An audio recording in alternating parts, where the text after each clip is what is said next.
Loudspeaker तनाज़े को लेकर इस मीटिंग का इनेकाद किया जा रहा है और आपको ये भी बता दें कि इस मीटिंग में राज ठाकरे को भी मदऊ किया गया है।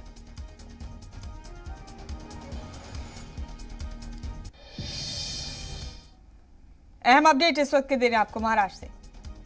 राज ठाकरे को भी इस मीटिंग में मदऊ किया गया। कुल जमाती मीटिंग है जो महाराष्ट्र हुकूमत की जानिब से बुलाई गई है लाउडस्पीकर तनाज़े के हवाले से।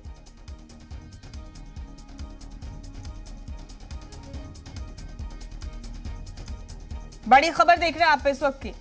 लाउडस्पीकर तनाज़े के हवाले से ये बड़ा अपडेट आपको दे रहे हैं। महाराष्ट्र हुकूमत ने बेहद अहम मीटिंग कॉल की है। इस मीटिंग को काफी अहम माना जा रहा है। कुल जमाती ये मीटिंग है, खास बात यह है और राज ठाकरे को भी इसमें मदऊ किया गया है।